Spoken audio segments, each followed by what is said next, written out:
Al único y sabio Dios sea la gloria y el poder por los siglos de los siglos. Este es su programa Mundo Cristiano, órgano oficial de la Iglesia de Dios de la Profecía, ubicada en la Espaillat 86 de esta ciudad de La Romana. Y como cada jueves, yo soy el pastor Alvin Carrasco. Hemos tenido un inicio del mes de febrero bastante recio, hablando de temas importantes para la iglesia y de temas que han impactado el desarrollo de la vida cristiana y sobre todo han atacado la santidad de la palabra de Dios, la santidad de Jesucristo, con argumentos falsos. Así que nosotros desde esta plataforma, tanto por YouTube como por Radio Ben, en la 105.5 FM, estamos tratando de derribar todo argumento que se levante contra el conocimiento de Dios. Este mes hemos dedicado para eso. Y el día de hoy yo doy continuidad a lo que venía enseñando la semana pasada sobre los falsos argumentos de los primeros siglos de la iglesia. Así que vamos a entrar de lleno, pero antes déjeme darle algunas informaciones. Los jóvenes, quiero empezar por ahí, los jóvenes tienen su cena este sábado, ya eso se aproxima rápidamente, tienen su cena este sábado, una cena de solteros. Así que hay que aprovechar. Les invitamos a todos los solteros de la ciudad de La Romana a que se den cita en el Picapollo Rodríguez, ubicada en la calle Duarte. Y ahí están las boletas, de hecho, y ahí se impartirá esta cena conferencia a un precio pírrico, podríamos decir, pero aproveche esto. Así que vamos a ver el spot de los jóvenes sobre esta cena conferencia. Sábado 12 de febrero, 7 de la noche, Salón de Eventos de Superpollo Rodríguez. Gran cena conferencia bajo el tema Antes de elegir a mi cónyuge, ¿qué? Contribución $200 por persona, boletas a la venta en Supercafetería Rodríguez. Te invita el Ministerio de Jóvenes FBI de la Iglesia de Dios de la Profecía Central. Recuerda la fecha, sábado 12 de febrero, 7 de la noche, Salón de Eventos de Superpollo Rodríguez, calle Duarte, número 2. Este evento llega a ustedes gracias a Superpollo y Cafetería Rodríguez. No te quedes y sé parte de la historia.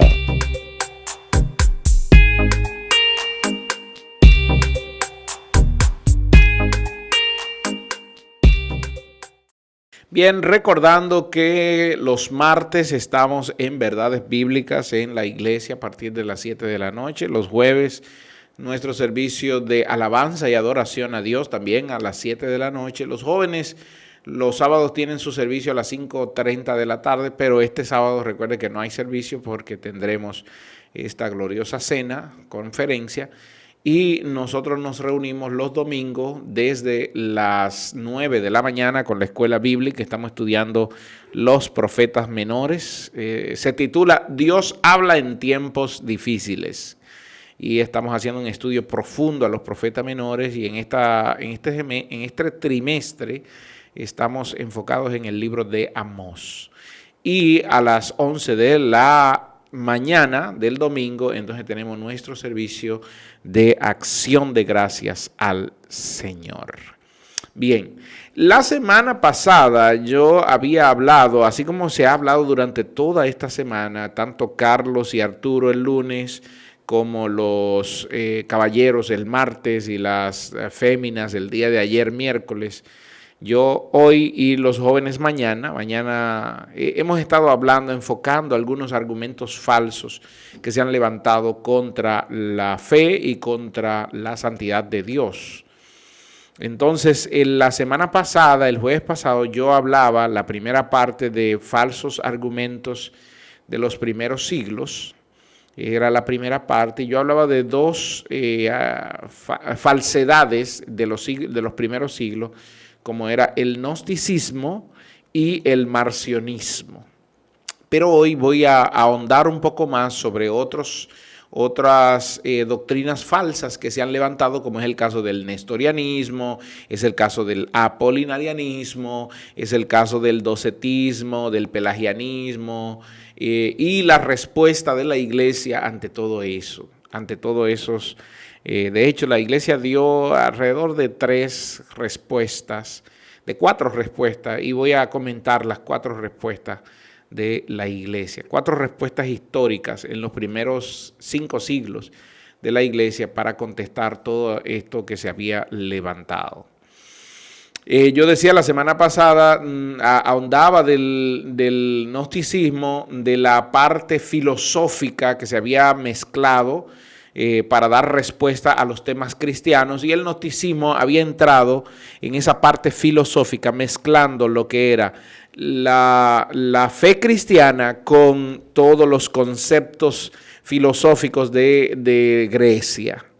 Y entonces los mezclaban en uno, lo metían en un bol y hacían un sancocho de todo este tipo de cosas. Y también cómo la iglesia reaccionaba ante todo esto. Luego aparece Marción, que era un ministro de la ciudad de Antioquía, y se levanta con un conocimiento totalmente desviado de la escritura, pero que durante muchos años tuvo seguidores. Porque una de las cosas que ha pasado es que durante muchos años estos movimientos errados, estos movimientos heréticos, y haciendo un estudio serio a la heresiología, nos damos cuenta de que estos movimientos heréticos tienen seguidores, y cada cierto tiempo se renueva el concepto, pero la base es la misma. Y vamos a ver algunos de ellos el día de hoy. El nestorianismo, que la semana pasada lo toqué así a vuelo de pájaro, lo que decía el nestorianismo, levantado por un hombre llamado Nestorio, lo que decía era que Cristo estaba dividido en 2 personas totalmente diferentes. En Cristo habían 2 personalidades. Y recuerdo que la semana pasada yo mencionaba a una película protagonizada por James McAvoy que se llama Fragmentado. Y entonces hacía la comparación de que lo que hacía Nestorio era ver a Cristo como alguien que tenía 2 naturalezas, como alguien que tenía 2 personas, 2 personalidades totalmente separadas y divididas dentro de sí. Nestorio decía que Cristo era humano 100%, pero era una persona totalmente diferente a la persona espiritual que había en Cristo. Por lo tanto, el espíritu y la carne de Cristo en ningún momento se chocaban, sino que eran 2 cosas totalmente diferentes. A eso fue lo que se le llamó el difisismo, que se combatió mucho en los primeros 6 siglos de la historia de la iglesia. Se combatió mucho esto del nestorianismo. No dude usted que el día de hoy se levanten ministros del Señor que también vuelvan a retomar este tipo de doctrina, porque no hay nada nuevo debajo del sol, mis amados hermanos. No hay nada nuevo debajo del sol. Todos son los mismos conceptos, porque Satanás sigue atacando la iglesia con los mismos ataques de siempre, duro y a la cabeza. Luego de Nestorio, bueno, se puede decir que a Nestorio se le declaró como hereje, y esta doctrina fue declarada como hereje cuando en el concilio de Éfeso todos los ministros de la iglesia se juntaron, y en el año 431 entonces hicieron la declaratoria de que Nestorio era hereje. El nestorianismo era totalmente herético, era una herejía. También en ese periodo se había levantado Apolinario, que fue un obispo también de la ciudad bueno, era copto realmente. Cuando hablo de copto es que pertenecía a las iglesias cristianas de Egipto. Y Apolinario se levantó con un nuevo pensamiento, y él decía que Cristo no era humano, sino que era divino totalmente. Más adelante el apolinarianismo se mezclaría y entonces traería un nuevo concepto llamado docetismo, que voy a hablar un poquito más al detalle del docetismo en breves minutos. Pero el apolinarianismo lo que decía era que la humanidad de Cristo no existía, sino que lo que existía solamente era la divinidad de Él. Por lo tanto, Cristo no era 100% hombre, señalaba a Apolinario. El apolinarianismo fue declarado como hereje en dos concilios diferentes. Primero, en el concilio de Roma en el año 374 y 377 hubo una corrección al concilio de Roma, y 6 años después de esto, unos 4 años después de esto, los obispos nuevamente se juntaron en Constantinopla en el 381 y allí declararon otra vez rectificaron a Apolinario y al apolinarianismo como herejes, como doctrinas no aceptadas por la fe. Una de las doctrinas, aparte del gnosticismo y del marcionismo, que le dio más lucha, más trabajo durante varios siglos a el cristianismo, fue el arrianismo. Un obispo llamado Arrio se había levantado a hablar en contra de Cristo como divino, sino que veía a Cristo como un ángel, no como Dios, no lo veía como Dios, sino que lo veía como un ángel, o también lo veía como un hombre exaltado, como un profeta con altitud, con actitudes, pero rechazaba totalmente el dogma de la Trinidad. Totalmente rechazaba el dogma de la Trinidad y también rechazaba la persona del Espíritu Santo. En el año 325, en el concilio de Nicea, el arrianismo fue declarado como herejía. Fue declarado como herejía por el concilio de Nicea. Y de hecho allí en el 325 es donde se levanta el famoso credo niceniano o credo niceno, y todo para dar respuesta a la doctrina herética y falsa del arrianismo. Pero cabe destacar que aunque muchos emperadores romanos no aceptaron de por sí, recuerde que en el 325 empieza a Roma a declarar el cristianismo como religión oficial del imperio, pero muchos de los emperadores no aceptaron el cristianismo clásico, sino que aceptaron el arrianismo. Por lo tanto, allí había una división política. Por eso se señala que, en la historia se señala, que quien destruye el imperio romano, el poderío de Roma, no fue la política ni fue la milicia, sino que fue ellos mismos y la religión. Porque empezaron a abrazar la religión y empezaron a pelearse por aspectos religiosos. Así que en el 325 se declara el arrianismo como doctrina herética. Déjeme señalarle una cosa. El día de hoy hay corrientes religiosas que abrazan de manera total la doctrina de Arrio, rechazando la Trinidad de Dios, diciendo que no existe la persona del Espíritu Santo, ven al Espíritu Santo solo como una fuerza, no como una persona, no ven a Cristo como un ser divino, como una persona divina, sino que lo ven como un profeta, y rechazan cualquier cosa que tenga que ver con la salvación de Cristo en la cruz del Calvario.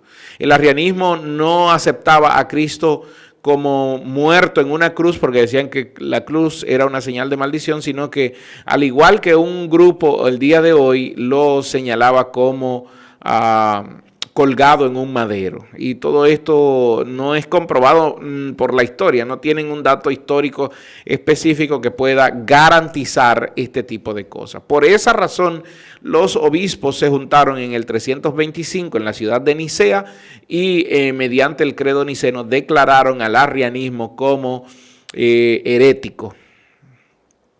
También se levantaron doctrinas como fue el caso del docetismo. Los docetistas, a diferencia de, por ejemplo, los saduceos que no creían en lo sobrenatural, los docetistas hacían un increíble énfasis en lo sobrenatural. Ellos no veían al Cristo humano. De hecho, decían que el cuerpo de Cristo no era un cuerpo humano común, sino que era básicamente un fantasma. De ahí donde viene la palabra docetismo, porque docetos significa como fantasma. Entonces ellos creían en el Cristo fantasma. Esa es la mejor interpretación. Decían que Jesús era un fantasma y que no tenía un cuerpo humano normal como el que tenemos nosotros el día de hoy. También la iglesia rechazó este dogma.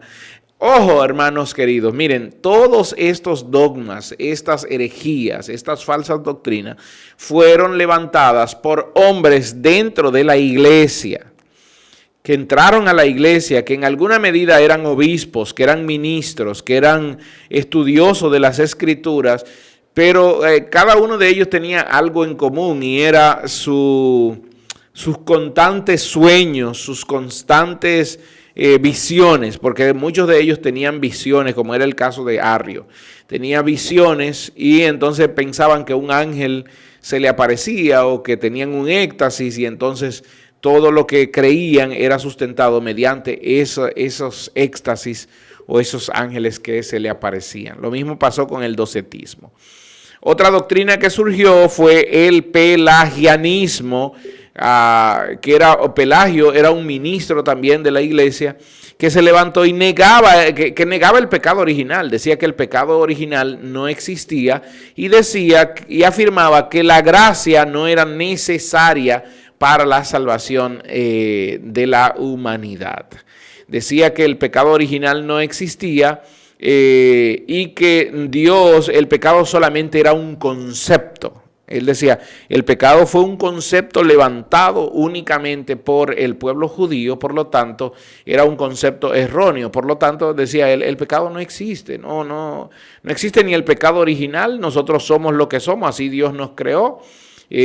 Así que nosotros los hombres hemos sido, según él, los que hemos inventado el tema del pecado para no vivir la vida plena, la vida abundante. Y dice él que Jesús de hecho vino a mostrarnos ese error nuestro para que podamos vivir la vida plena, la vida en abundancia. Pelagio en el primer concilio de Calcedonia fue declarado hereje. Por esta gran herejía fue incluso perseguido por la iglesia en ese momento porque veían una aberración en todo lo que enseñaba. Ante todo este río, este arroyo de falsas doctrinas, falsos conceptos, falsos argumentos que se iban levantando en los primeros siglos, porque solamente mencioné algunos, había muchísimos argumentos y doctrinas diversas e interpretaciones. Estaban los miembros de los cristianos, estaban igual que los rabinos judíos haciendo sus propias interpretaciones de la ley y de los conceptos orales. Eso era lo que pasaba.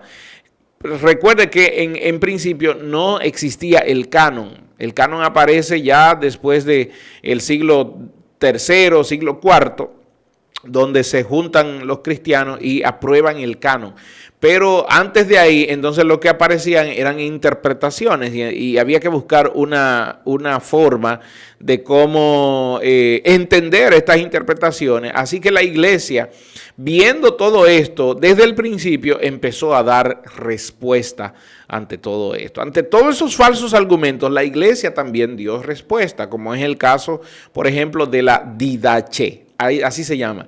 La Didache fue un documento que apareció en el siglo 100, en el año 100, en el primer siglo, a final del primer siglo, inicio del segundo siglo, donde se reglamentaba el andar cristiano y el comportamiento de los cristianos dentro y fuera de la casa. Recuerde que no se tenía la Biblia.